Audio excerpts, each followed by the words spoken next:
কখনো কোনোদিন কারো পারমিশন ছাড়া মোবাইলের গ্যালারি চেক করবেন না। কখনো কারো পারমিশন ছাড়া তার ফেসবুকের মেসেঞ্জারে কে কার সাথে চ্যাটিং করেছে এটা করা যাবে না। কখনো কারো পারমিশন ছাড়া তার মেইলের ইনবক্স খুলে দেখা যাবে না।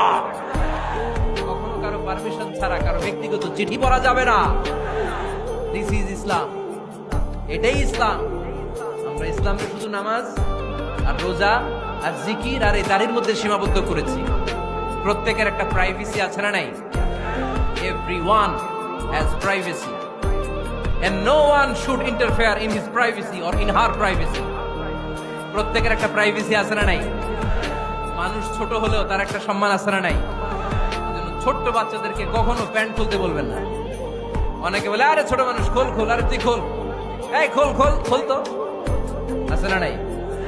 ওরও প্রেস্টিজ আছে, ওরও সম্মান আছে। খবরদার, everyone has a personal space and no one should interfere someone's personal space. কারো পার্সোনাল স্পেসে যেন আমরা নাক না গলাই। অনেকের বদ স্বভাব ফ্যামিলি ম্যাটার নিয়ে, প্রাইভেট ম্যাটার নিয়ে কথা বলে। ভাই কি চাকরি করেন? সরকারি না বেসরকারি? সরকারি। বেতন কত? উনার বেতন কত? এটা দিয়ে আপনার কি লাভ? ঠিক কিনা?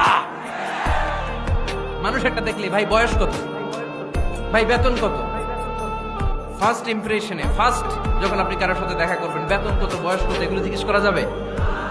কেউ যখন কারো ঘনিষ্ঠ হয়, বন্ধুতে রূপান্তরিত হয়, তখন এই কথাগুলো। শুরুতেই প্রাইভেট ম্যাটার নিয়ে, পার্সোনাল ম্যাটার নিয়ে খোঁচাখুচি করা যাবে